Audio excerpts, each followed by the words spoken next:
quête de sens. Une émission produite par Radio Notre-Dame et diffusée également par RCF. Marie-Ange de Montesquieu.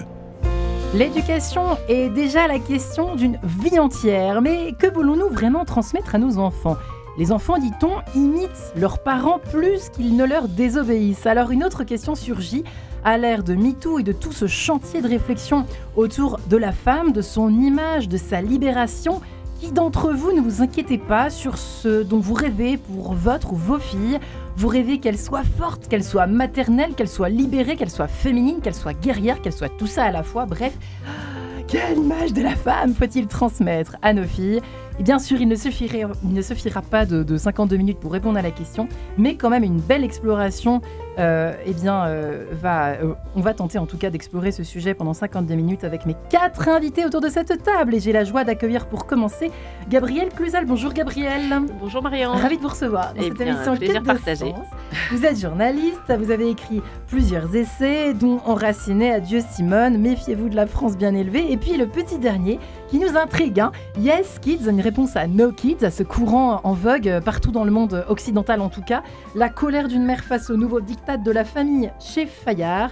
Bienvenue en tout cas dans cette émission. Nous sommes également en compagnie de Bénédicte Delmas. Bonjour Bénédicte. Bonjour. Alors sous le soleil dans notre studio, ou en tout cas l'after sous le soleil qui donne un roman, votre premier roman, Bénédicte Delmas, vous qui avez effectivement, vous êtes comédienne, on peut pas dire vous avez été, vous êtes toujours comédienne. On reste comédienne ou pas ? Non, pardon. On n'est pas obligatoirement comédienne jusqu'à la mort, d'accord. Bon, non, ça c'est pas c'est comme terminé. les prêtres. C'est ça, et encore, eux aussi, ils peuvent... Bon, ça c'est un autre débat, mais vous avez raison, Bénédicte Delmas en tout cas. Votre premier roman, Jeanne, la rebelle de Dieu chez Fayard, alors c'est pas la Jeanne qu'on connaît, quoi qu'elle soit aussi un peu guerrière sur certains aspects, votre Jeanne, qui est-elle, cette Jeanne rebelle de Dieu, de la Renaissance ? Alors effectivement, c'est ni Jeanne la Folle, ni Jeanne d'Albret, ni Jeanne d'Arc, c'est Jeanne de l'Estonac. C'est la nièce de Montaigne, et elle a créé la première école pour filles d'enseignement général.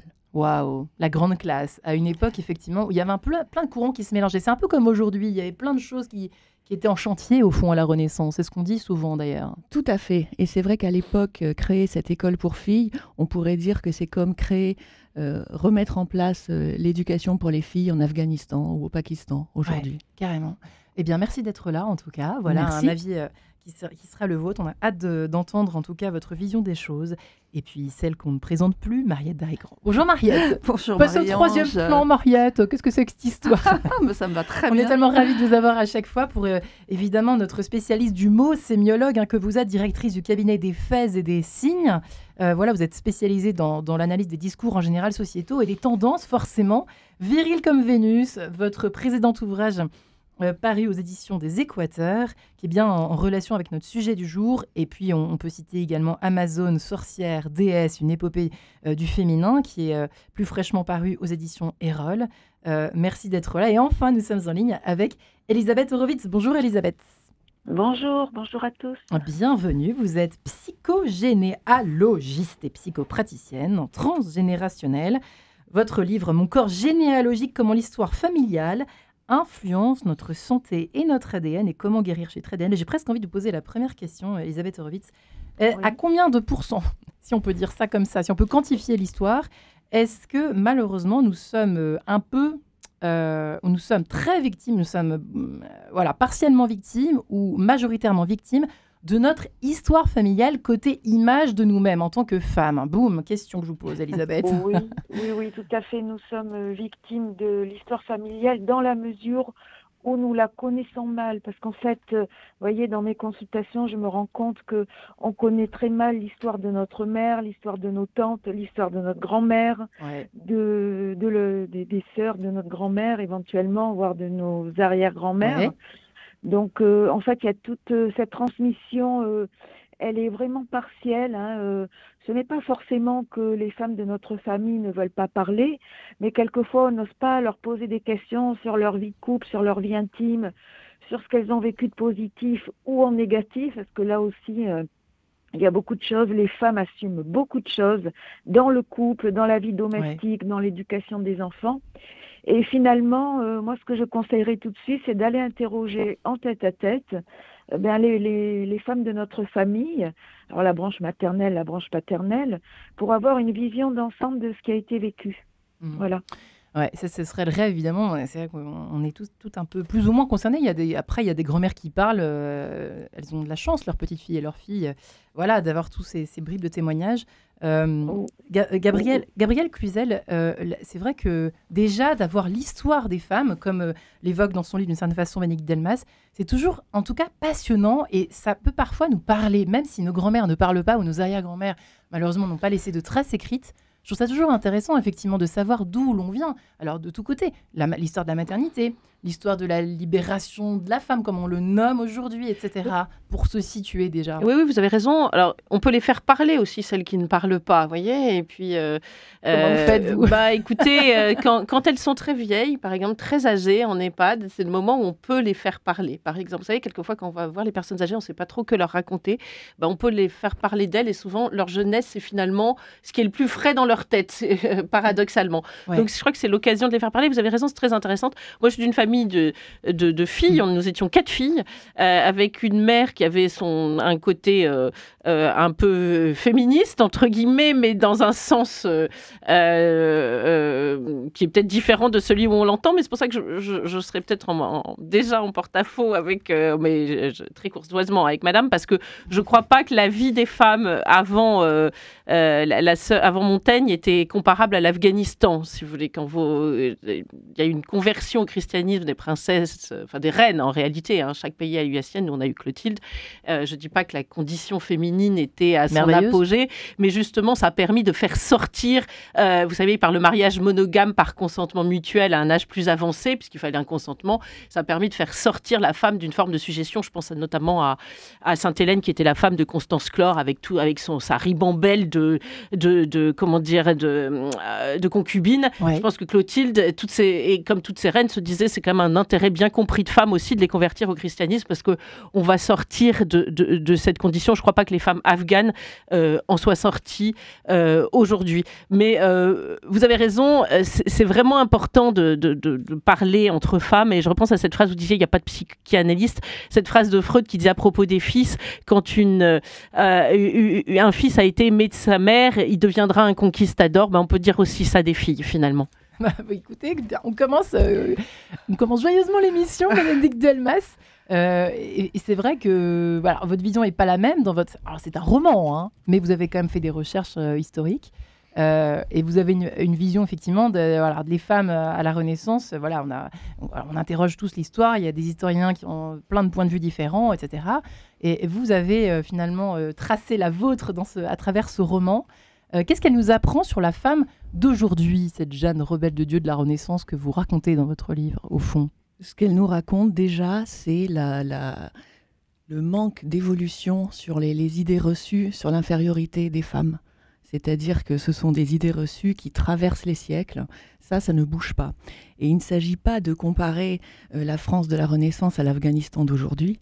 Il s'agit de comparer le rapport que les hommes ont avec les femmes à la Renaissance, avec ce que les femmes peuvent subir aujourd'hui en Afghanistan ou au Pakistan.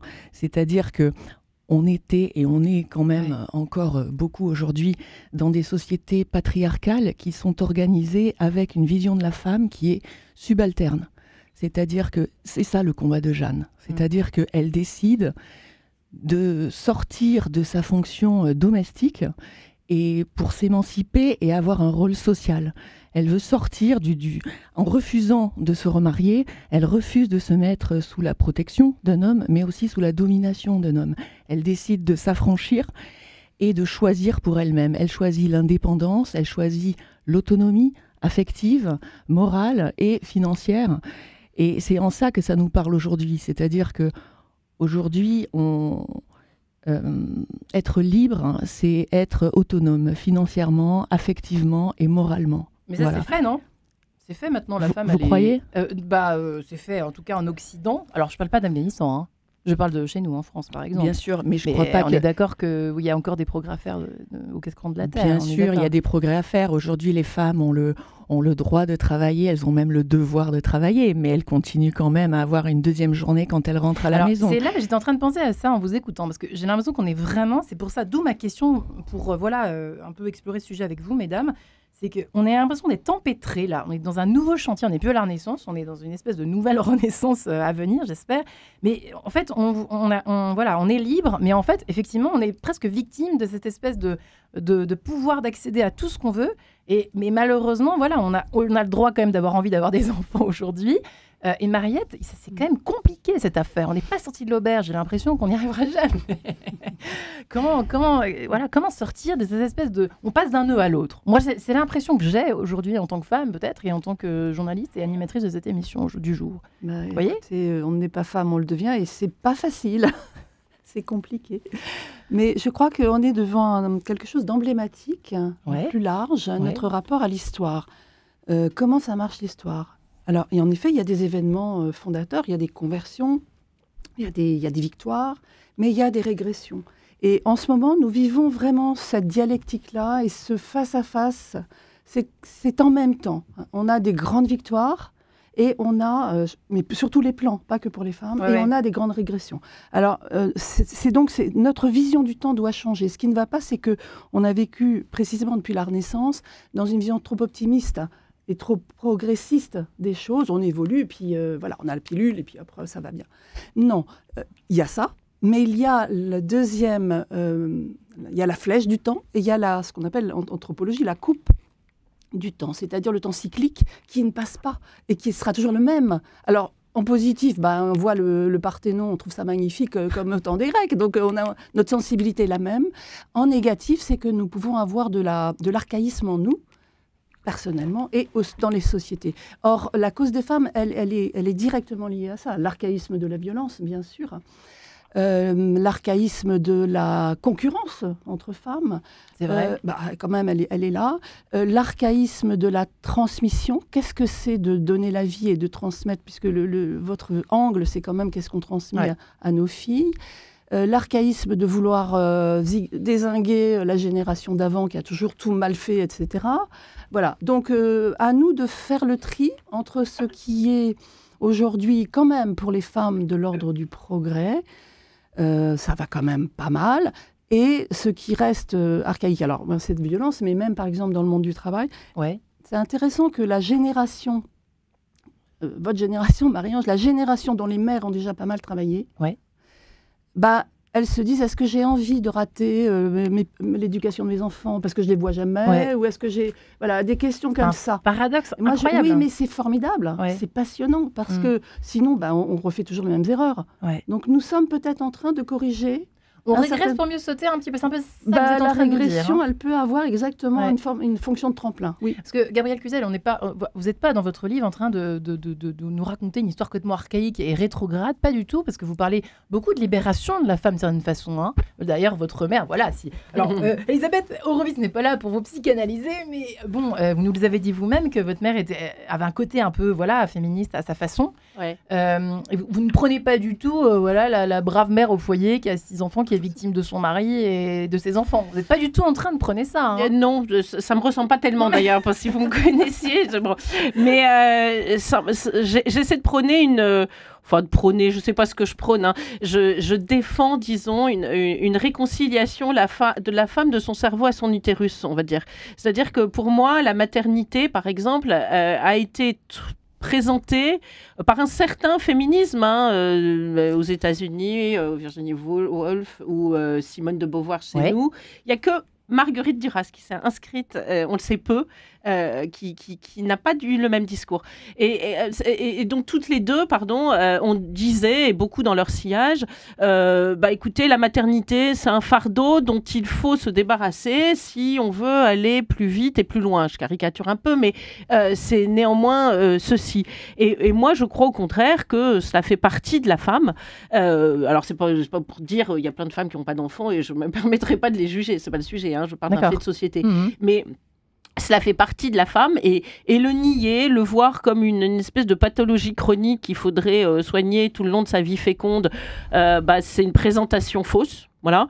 Et je crois au contraire qu'il faut arriver à accomplir tout ça. Alors, puisqu'on parle un peu d'histoire, je rappelle qu'il y a 2 femmes de la littérature française qui se sont fait connaître, qui ont été célèbres non pas en dépit de leur maternité, mais à cause de leur maternité, c'est la comtesse de Ségur et Madame de Sévigné. Voilà. Et c'est vrai que... Sans blague. Non, mais ça m'amuse d'en parler parce que, vous savez, je lisais un article où on parlait de l'invisibilisation des femmes mûres. Je me dis, elles ont commencé à écrire, elles étaient sacrément mûres, hein, parce qu'il y en a une qui écrivait, pour l'époque surtout, qui écrivait à sa fille mariée, Madame de Sévigné, et l'autre qui écrivait pour ses petits-enfants. Donc, je ne veux pas opposer une vision, manichéenne, mais je pense qu'il faut cette réconciliation-là. Par ailleurs, je crois que les hommes aussi se posent des questions. Il faut aussi y penser. C'est-à-dire que les hommes ne sont pas d'un bloc depuis toujours sans se poser de questions.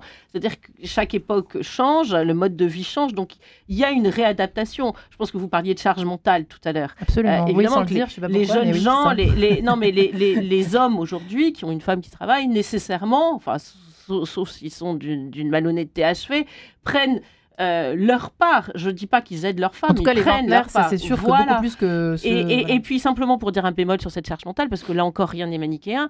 Vous savez, moi, j'ai été mère. Parfois, la charge mentale que l'on prend... Vous avez été j'ai été jeune mère. Je suis toujours mère. Mais ce que je veux dire, vous savez, la charge mentale, c'est vraiment spécialement fort pour les tout petits. On est bien d'accord. Voilà. Et cette charge mentale, parfois, on la prend parce qu'on le veut absolument. Moi, il m'est arrivé de trouver que mon mari, quand il faisait les trucs, c'était mal fait. Vous voyez, je me suis dit, je ferais mieux de le faire moi-même. Ouais. Je l'engueulais un peu comme un subalterne. Vous voyez, donc tout cela, je pense qu'il faut en avoir une vision assez subtile et nuancée. C'est cette vision subtile et nuancée, pour revenir à votre sujet, qu'il faut transmettre à ses filles aussi. Ouais. Alors, on n'a pas encore dit, mais on va le dire bientôt. Alors, nous nous séparons quelques instants musicalement parlant. Si maman, si, évidemment. France Gall, à tout de suite.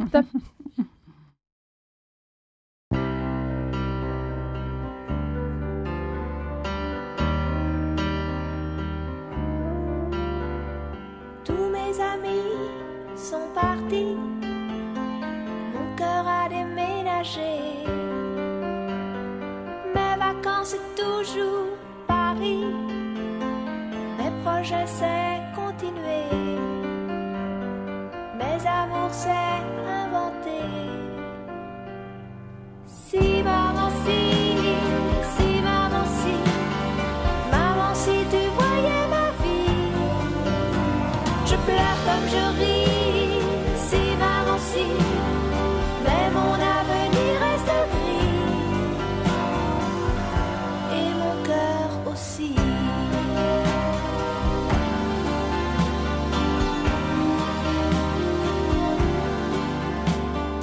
Et le temps défile comme un train, moi je suis à la fenêtre, je suis si peu habile que demain le bonheur passera peut-être sans que je sache le reconnaître. Si maman si tu voyais ma vie, je pleure comme je ris, si maman si, mais mon avenir reste gris, et mon cœur aussi.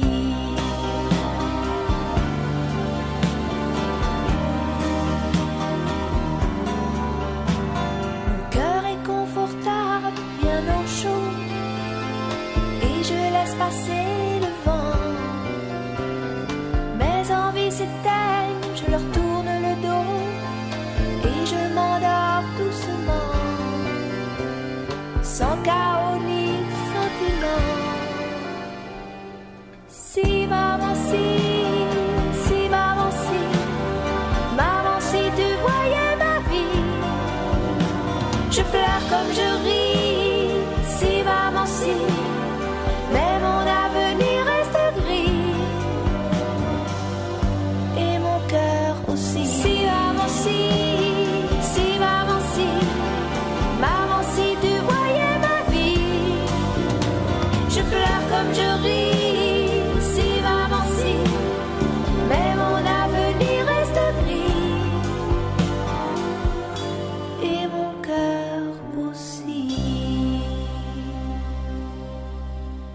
voilà pour France Gall, mes amis. Nous voilà de retour dans cette émission. Quelle image de la femme faut-il transmettre à nos filles ? Dites donc, il y a du boulot. En tout cas, en termes de réflexion, avec mes 4 invités, Mariette Darigrand et Viril comme Vénus, elle qui est sémiologue, je vous le rappelle, directrice du cabinet des faits et des signes. Viril comme Vénus aux éditions des Équateurs. Bénédicte Delmas, qu'on connaît évidemment comme actrice dans Sous le soleil et qui revient aujourd'hui, elle qui est scénariste, qui est même réalisatrice aussi. C'est ça. Là, il faudrait une émission pour vous présenter. Vous qui avez donc publié votre premier roman, Jeanne, la rebelle de Dieu, aux éditions Fayard, Gabrielle Cluzel est journaliste également, qui a écrit plusieurs essais et dont le petit dernier s'intitule Yes Kids, la colère d'une mère face au nouveau diktat de la famille, aux éditions Fayard également. Elisabeth Horowitz enfin, qui est en ligne avec nous, psychogénéalogiste et psychopraticienne, et qui a écrit Comment mon corps généalogique, comment l'histoire familiale influence notre santé, notre ADN et comment guérir chez Très Daniel. Et effectivement, Elisabeth Horowitz, à la lumière de ce qui a été dit dans cette première partie d'émission, oui. On est en plein paradoxe et en pleine contradiction permanente. Vous voyez, on va parler bientôt, je vais vous parler de ma fille par exemple, mais je pense qu'autour de cette table, on peut tous parler de nos enfants. Et quand on a des filles, on a des rêves contradictoires. Déjà, en termes de projection, alors je ne vous raconte pas la suite, Elisabeth Horowitz. Oui, tout à fait. Et je voulais revenir sur cette transmission. Effectivement, ce qui est important, vous voyez, c'est pour les mères de transmettre à leurs filles leur vécu depuis toujours, leur enfance, leur adolescence, comment ça s'est déroulé. C'est important de faire ça. La vie sentimentale, les relations sentimentales avant de rencontrer notre père, les éventuelles relations extra-conjugales, parce que tout ça, le risque aussi, c'est de répéter. On répète plus facilement ce que l'on ignore, bien évidemment. Et puis aussi, des questions fondamentales à notre mère. Est-ce que notre mère a été abusée sexuellement ? Ça peut être frontal quand on ne le sait pas. Mais vous savez que les chiffres, enfin, c'est colossal. Les chiffres qui sont sortis, c'est que en Europe, il y a 1 personne sur 5 qui a été abusée sexuellement dans son enfance. Ouais. Vous vous rendez compte, c'est des millions de personnes. Donc, on peut poser aussi la question à notre père, bien sûr, mais est-ce que notre mère, notre tante, notre grand-mère ont été abusées sexuellement ? Si oui, à quel âge ? Par qui ? Est-ce que donc il y a eu des viols ? Est-ce qu'il y a eu des grossesses non désirées ? Est-ce qu'il y a eu des avortements ? Vous voyez, tout ça sont des questions extrêmement concrètes. Je pense qu'il faut poser en tête-à-tête, dans un cadre de confiance. À quel âge, par exemple ? Vous conseillez de dire tout ça ? Je pense qu'on peut, on peut poser toutes ces questions avant de commencer notre vie de femme, c'est-à-dire peut-être à 17, 18 ans, peut-être même avant, si on est suffisamment mature. Vous voyez, parce que tout ça, ça va nous permettre de ne pas répéter, encore une fois, des non-dits, des secrets, des contenus qui sont parfois gravissimes. Et je pense qu'il faut les dire, il faut les rechercher, il faut les connaître. Et puis, il y a une autre chose que je voulais dire, c'est que dans les conseils qu'on peut donner à nos filles, c'est d'être indépendant. Il y a 2 choses. D'être indépendante financièrement, toujours. Et d'être très attentive aux premiers signes de maltraitance dans le couple. Voilà, c'est les 2 choses importantes à mon sens. La femme a abdiqué, c'est le titre d'un des chapitres, Gabrielle Cluzel, de votre livre. Vous dites quelque chose d'assez intéressant concernant la contradiction dans laquelle nous sommes plongés en ce moment. En acceptant de renoncer à sa maternité, la femme a abdiqué. Comment notre siècle, ou plutôt le 20e, dites-vous, a-t-il réussi à lui faire gober 2 assertions contradictoires ? La première affirme que la maternité l'aliène, la met en situation d'infériorité. La seconde, infusée par Freud, pose comme postulat que la mère a tout empire sur sa progéniture. Mais comment s'y retrouver là-dedans ? Qu'est-ce qu'on transmet du coup ? C'est compliqué, je trouve ça extrêmement compliqué.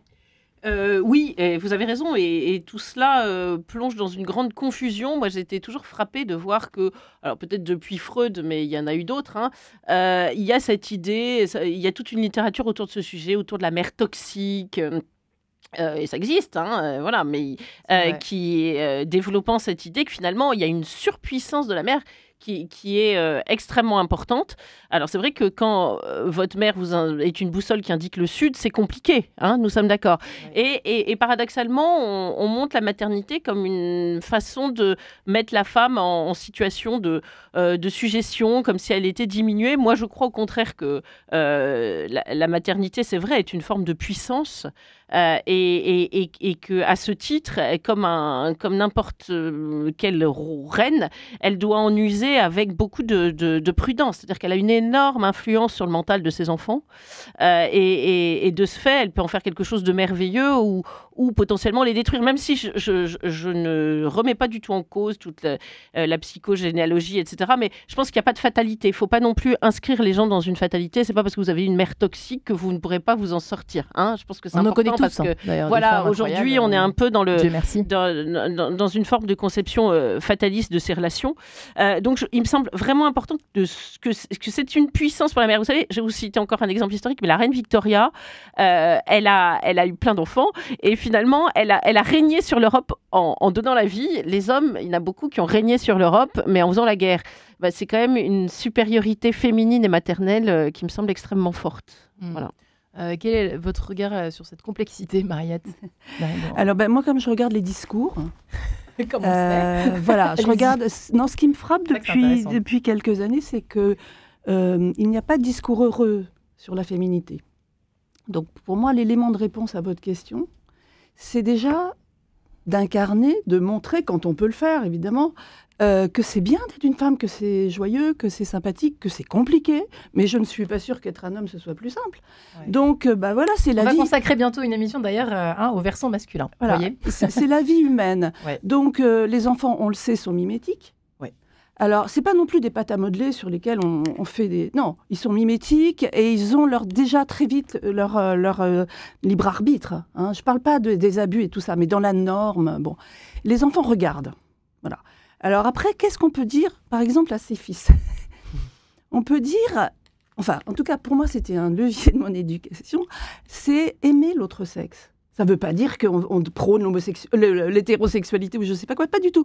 Mais c'est d'être intéressé à la différence. D'accord. Ça, c'est pour les garçons. Et pour les filles, c'est d'être intéressé au destin féminin. Alors après... Au destin féminin? Oui. Alors, au fait d'être une femme. D'accord. Après, chacun de nous regarde... Qu'est-ce qui relève effectivement de l'anatomie, mettons, comme disait Freud, justement l'anatomie c'est le destin, on est une femme, Qu'est-ce qui relève de ce qu'on appelle aujourd'hui les genres et qui nous a ouvert sur autre chose, c'est-à-dire l'idée que l'on ait aussi notre identité construite par justement des mots, des discours, de ce qu'on nous a dit, de ce qu'on aime, de ce que... Bon, voilà. Et puis ça, c'est intéressant. Et puis aussi de ce qui est simple.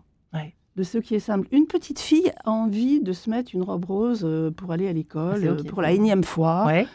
On en a marre, nous on veut lui mettre un pantalon puis qu'elle fasse de la boxe, je sais pas, pour la guérir. Comme je disais tout à l'heure. Voilà, puis elle a envie de ça. Bon, déjà, comprendre pourquoi. Pourquoi elle a envie d'être une fille? C'est frappant quand on voit des enfants jouer. Ils peuvent mélanger complètement les jouets de garçons et les jouets de filles. Et puis par moments... avoir envie de... Alors, pour moi, je n'ai pas la réponse. De vouloir qu'il soit le contraire de qu'elle soit. Là, on est branché sur nos filles. Et c'est vrai, on peut se poser... Vous voyez, on en parle avec Bénédicte. Apparemment, on a un peu le même style d'anxiété, en tout cas, vis-à-vis de nos filles. Mais même si elles n'ont visiblement pas le même âge que la mienne. Bon, bref. Mais c'est vrai qu'il y a une espèce de balancier. Alors, un coup, on veut qu'elles soient exactement comme nous sur certains plans.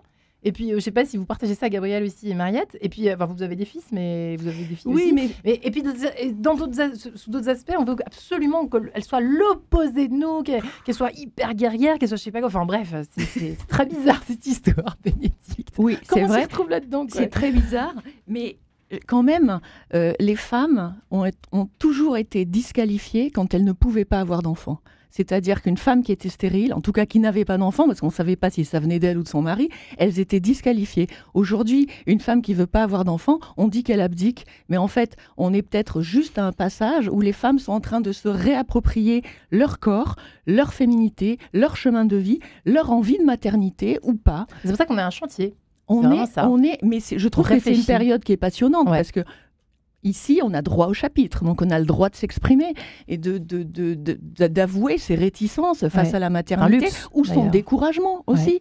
Il y a plein de femmes qui n'ont pas envie d'avoir d'enfants parce qu'elles trouvent que notre société est violente, que ce n'est pas une belle promesse pour un enfant ou que notre monde est dangereux, qui va mal. Donc il y a quelque chose qui est de l'ordre du politique, il y a quelque chose qui est de l'ordre de l'intime, mais moi je trouve formidable que les femmes aient le choix, parce qu'elles ont lutté, et elles luttent depuis des siècles pour avoir le choix d'avoir des enfants au moment où elles les veulent, le nombre qu'elles veulent. et l'homme avec qui elles veulent, ou les hommes avec qui elles veulent. Gabrielle Cluzel, est-ce que vous voyez par exemple la charge mentale dont on parlait tout à l'heure, on peut très bien comprendre que ça dégoûte certaines femmes d'avoir des enfants. On est arrivé à une espèce de seuil quand même bizarre. On fait ça pour, vous voyez, même au niveau de la transmission de l'image de la femme qu'on veut transmettre à nos filles. Vous voyez, certains enfants, les petites filles qui voient leur maman complètement crevée tous les soirs, etc. Pardon, mais ça ne fait pas rêver. Oui, les pères sont crevés aussi. Mais moi, j'aime pas avoir une vision trop manichéenne de la vie. Excusez-moi. Non, mais simplement pour répondre, je ne crois pas que la femme qui n'avait pas d'enfant était toujours disqualifiée. Comme on est sur Radio Notre-Dame, je me permets de parler des religieuses. Thérèse d'Avila, d'ailleurs, avait préféré rentrer au couvent parce que sa mère avait beaucoup d'enfants et qu'elle ne voulait pas la même chose, le même sort. Et convenons qu'elle a eu un destin, qu'elle est restée beaucoup plus célèbre, en tout cas, que beaucoup de femmes de sa génération qui ont eu des enfants. Je ne crois pas que là non plus ce soit aussi simple que ça. Moi, aujourd'hui, je trouve qu'il y a une injonction globale, une maternophobie d'atmosphère. Voilà, je vous le dis très simplement comme je le pense. Et quand je sais, par exemple, qu'on permet aux jeunes filles, et je l'écris dans le bouquin, c'est quelque chose c'est apprendre ce fait a suscité ce livre du reste. On permet aujourd'hui aux jeunes filles, à partir de 18 ans, entre 18 et 26 ans, de faire une ligature des trompes qui est remboursée à 100% par la sécurité sociale, ce qui est une forme d'incitation, parce que et avec simplement un délai de 4 mois. Vous voyez, on permet quelque chose d'aussi définitif dans une société qui autorise finalement de changer de tout. On est quand même dans la flexibilité permanente. Sur les études, il y a des passerelles, comme il n'y en a jamais eu avant. Sur le plan professionnel, on fait des reconversions, on change de conjoint. Mais là, qu'est-ce qu'on peut savoir à 20 ans de notre désir de maternité à 40 ? C'est quand même violent, vous voyez. Et je me dis qu'il y a une forme de maternophobie qui est très forte. Et moi, je ne crois pas que la libération de la femme, je vous le dis franchement, passe par le fait de se débarrasser de sa maternité. Vous voyez, par exemple, tout le discours, moi je crois qu'au contraire, ça peut être délétère, tout le discours sur il n'y a pas d'instinct maternel. Vous voyez, il n'y a pas d'instinct maternel. Moi, je crois que si, il y a un instinct maternel. Je sais qu'aujourd'hui, c'est très mal vécu de le dire, mais si vous dites ça, vous allez nuire à la femme. Je vais vous dire pourquoi. C'est que dans le monde professionnel, si vous dites qu'il n'y a pas d'instinct maternel, vous travaillez pour un pétrolier. Demain, il faut partir 3 mois sur une plateforme. Pourquoi on ferait partir le garçon là qui est père de famille plutôt que la fille qui a un bébé de 15 jours? Pour un homme, moi je crois que l'homme et la femme sur ce plan-là sont différents. Pour un homme, c'est déchirant de partir en laissant son nourrisson. Pour une femme, c'est proprement insupportable. Donc c'est juste simplement un exemple, mais sur ce discours qui veut absolument évacuer la maternité comme une excroissance encombrante de la femme. Moi, je ne crois pas. Ce qui est complètement paradoxal, c'est qu'à côté de ça, on glorifie aussi, vous voyez, le retour à la nature, à l'enfantement, vous voyez, sans artifice et tout ça. Tout ça est complètement paradoxal. Oui, et pourquoi? Alors, c'est un épiphénomène, les jeunes femmes qui se font ligaturer les trompes, mais pourquoi elles font ça? Parce que c'est pas forcément ce qu'elles ne supportent pas, c'est de prendre la pilule avec les effets secondaires qu'on sait ce que peuvent occasionner la prise de pilule sur le long terme. C'est une réaction, parce que voilà, c'est une réaction négative malheureusement. Donc elles ont pas envie elles ont peur d'être enceintes et elles ont pas envie de se faire avorter. Donc les femmes, c'est un symptôme en fait d'une certaine façon. Oui, et puis les femmes sont seules à gérer ces choses-là. Si les hommes avaient accès à une contraception, on sait que la pilule pour les hommes, elle existe, mais je crois qu'elle a des effets secondaires, donc ça n'a jamais été très populaire. Pour les femmes, on ne s'est pas posé la question, on sait que ça a des effets secondaires. Donc les femmes, ok, elles font ce choix-là, je pense que c'est par dépit. Si elles étaient assurées d'avoir une vie sexuelle épanouie, sans risque de tomber enceinte, elles n'auraient pas besoin de se faire ligaturer les trompes si elles étaient avec des partenaires qui géraient, eux, leur contraception. Donc aussi. Écoutez, on va se retrouver juste après. On va respirer un bon coup. Girl, you'll be a woman soon. Tout de suite sur Radio Notre-Dame RCF. À tout de suite. Girl, you'll be a woman soon. I love you so much, can't count all the ways I died for you, girl, and all they can say is he's not your kind. They never get tired of putting me down, and I never know when I come around what I'm gonna find. Don't let them make up your mind.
Et voilà, petit hommage à la femme. Quelle image de la femme faut-il transmettre à nos filles? Pas si simple, si l'on en croit. On entend nos 4 invités aujourd'hui, Mariette Darigrand, Bénédicte Delmas, Gabrielle Cluzel et Elisabeth Horowitz.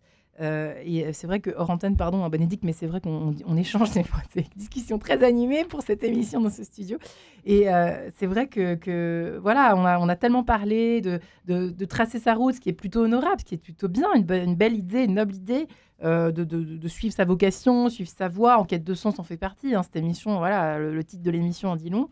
Sur notre société aussi, sur les envies, vous voyez, tracer sa route, s'autonomiser des voies parentales, des schémas, on rentre plus dans les chaussons, nos parents, nos grands-parents, maintenant on trace sa route différemment, etc., dans tous les domaines.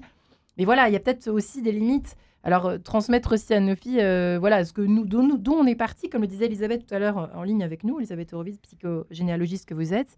Mais voilà, ne pas forcément leur faire croire que parce qu'il y a plein de choix et qu'on fait ce qu'on veut, c'est facile et que c'est forcément heureux, quoi, Elisabeth Horowitz. Oui, tout à fait. Et effectivement, j'insiste sur le fait que le premier conseil, à mon sens, à donner, c'est l'indépendance financière.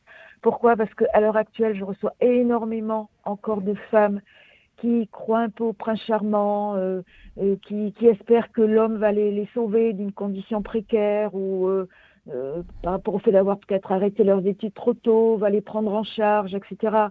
Mais il suffit qu'à un moment donné, l'homme se lasse ou et des relations extra-conjugales, des investissements au foyer. Toute femme, même jeune, peut se retrouver en situation financière sans avoir le moindre choix que de subir la situation. Et donc, j'insiste sur le fait que avoir le choix, avoir fait le maximum d'études, quel que soit le domaine, avoir assuré son indépendance, quelles que soient les situations, c'est fondamental.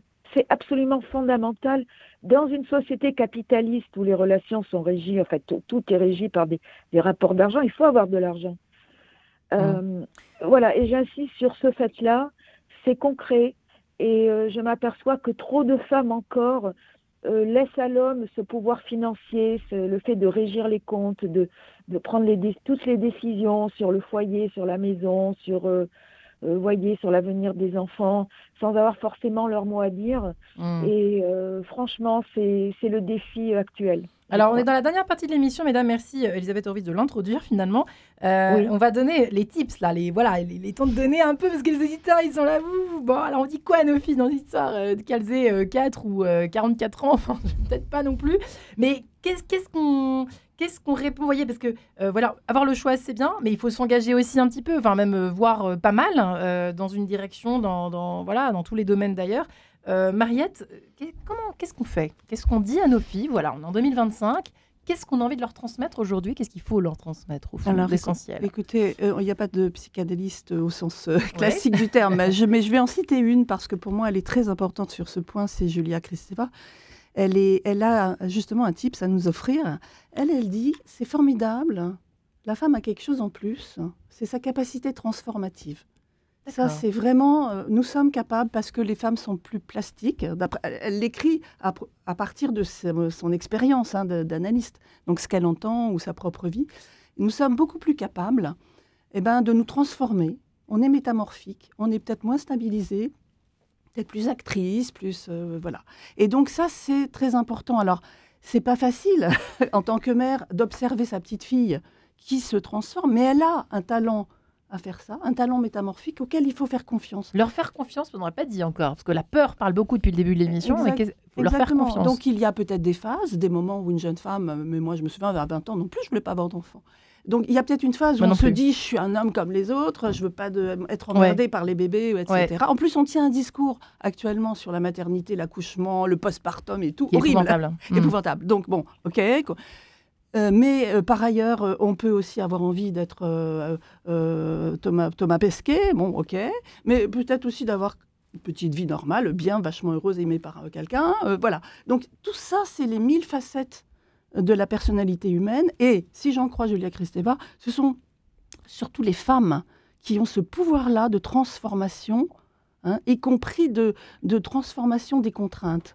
Et alors, moi, ça m'aide à dire quoi, la transformation des exercices par exemple, on peut considérer que, pour certaines femmes peuvent considérer que c'est une contrainte d'être enceinte à 9 mois. Je ne pourrais pas en avoir que 6 et demi. Il y a des femmes qui font des demandes comme ça, que la grossesse soit moins grande. Bon, des trucs comme ça, c'est de la contrainte. Mais on peut aussi se dire, qu'est-ce que je fais avec cette nécessité-là, cette contrainte-là, etc. Et pour en faire quelque chose qui soit, je ne prononcerai pas le mot de liberté, parce que je trouve qu'il est un peu dévoyé en ce moment, mais plutôt un potentiel d'être, une transformation de soi, une alchimie de soi.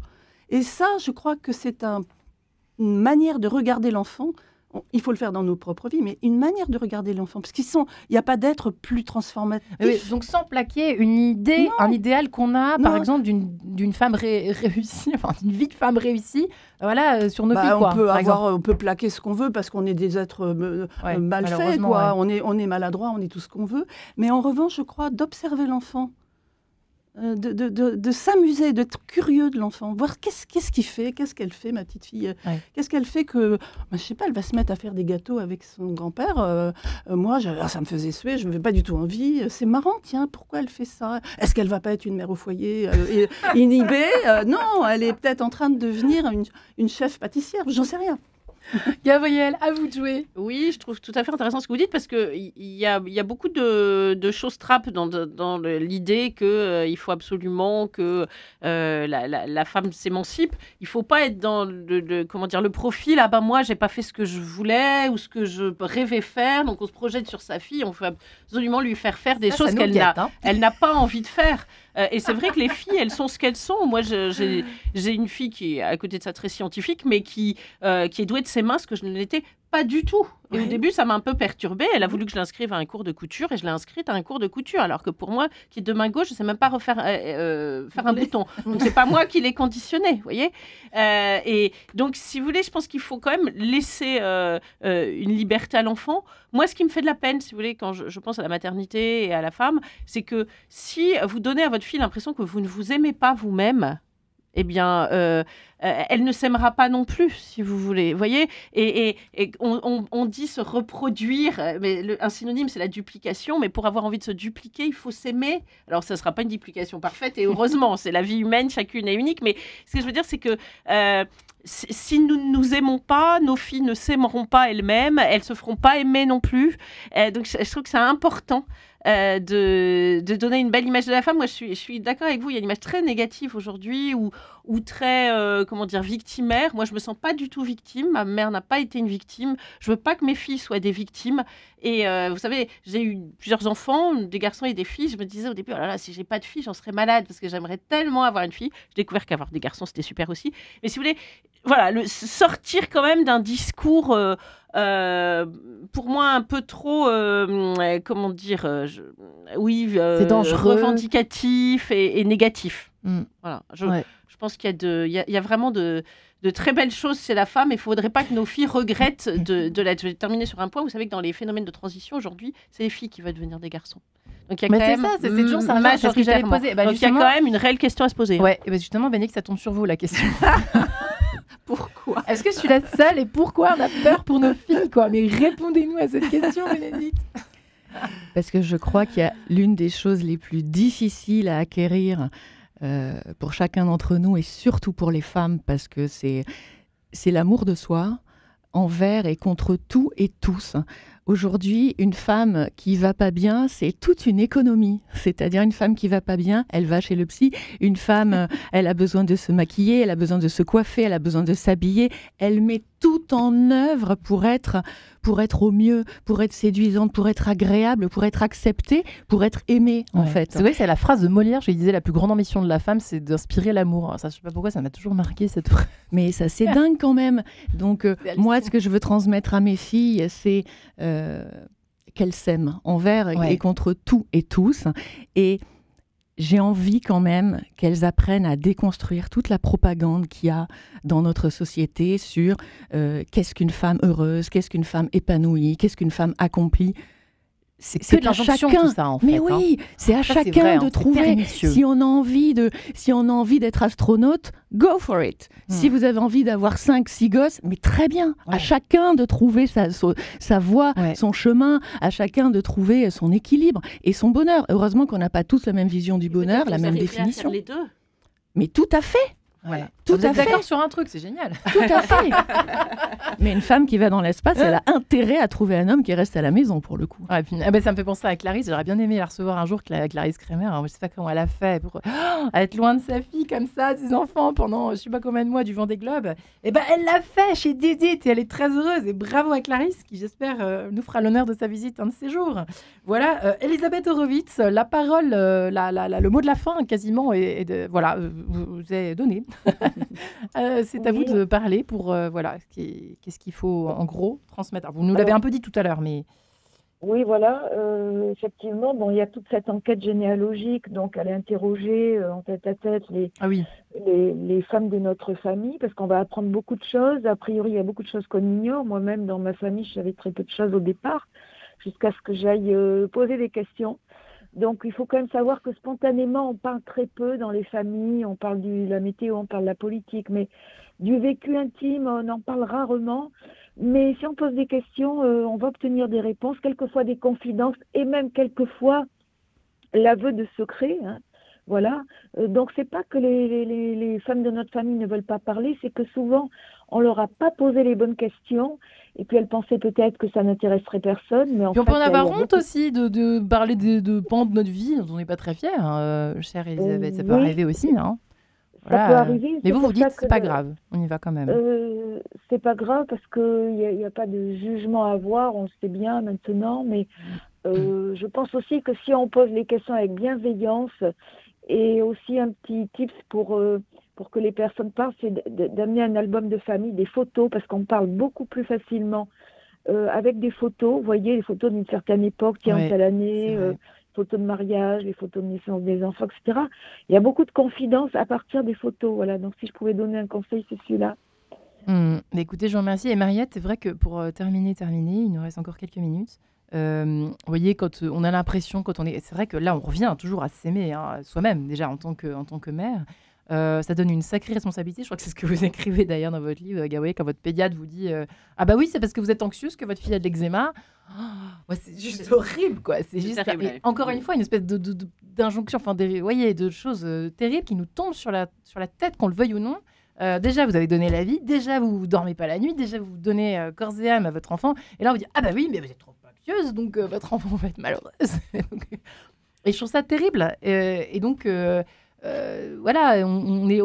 peut comprendre, on peut entendre aussi qu'on veuille que, par exemple, que notre fille vive autre chose que ce qu'on a vécu, si on n'est pas très fier d'un événement de notre vie. Voilà, si on a divorcé, par exemple, on espère qu'elle ne le fera pas elle-même. C'est difficile, vous voyez, on n'a pas abordé ça, mais c'est un peu la suite pour une autre émission. Mais qu'est-ce qu'on fait de ça, selon vous ? Vous voyez, quand on n'est pas fier de son passé, de son histoire, on fait quoi ? Oui, mais encore une fois, vivre, aimer, souffrir, c'est toujours vivre. C'est important de le dire. Beau, moi, ce qui me frappe dans la maternité, c'est que c'est vrai que ça peut être une source de souffrance. Parce que perdre un enfant, c'est terrible. On est en plein drame d'Émile. Mais c'est Dostoïevski qui disait ça, souffrir, c'est toujours vivre. Donc, c'est une exacerbation des émotions pour moi, la maternité. C'est-à-dire qu'on est inquiète. Moi, j'entends une ambulance, je suis toujours persuadée que c'est mon fils à vélo qui est tombé. Voilà. Et c'est vrai. Multiplié par 7. Voilà, c'est vrai, il faut se raisonner. Mais c'est vrai qu'on ne le souhaite pas à sa fille. Mais je crois qu'il faut avoir l'humilité de dire, moi, j'ai fait une erreur. Après, là encore, il y a beaucoup de liberté de l'enfant. Vous pouvez... moi, j'aime beaucoup ce proverbe. Si jeunesse savait, si vieillesse pouvait. Vous pouvez dire tout ce que vous voulez à votre enfant. Il fera quand même son expérience. Je crois qu'être mère, c'est aussi, à un moment, se libérer de l'idée qu'on maîtrise tout. Voilà. Et on pourra écrire sur ma tombe, j'ai fait ce que j'ai pu et ça sera déjà pas mal. Et leur montrer qu'on est imparfaite, c'est aussi les autoriser à être imparfaits. C'est vrai ça. C'est très beau aussi. Oh là là, mais quelle belle conclusion au pluriel. Merci mesdames, merci à toutes. Mariette Darré-Grand, je rappelle votre livre Viril comme Vénus, l'un d'eux, aux éditions des Équateurs. Bénédicte Delmas, merci infiniment. Et votre beau roman Jeanne, La rebelle de Dieu chez Fayard. Gabriel Cluzel, Yes Kids, la colère d'une mère face au nouveau diktat de la famille chez Fayard aussi. Et Elisabeth Horowitz, merci Elisabeth, vous qui avez publié, je le rappelle, Mon corps généalogique, comment l'histoire familiale influence notre santé et notre ADN et comment guérir chez Très Daniel. Merci infiniment aussi à Guillaume d'avoir réalisé l'émission et à Gisca Vianini pour avoir préparé ce magnifique plateau. À très bientôt, demain, et très bonne soirée à tous.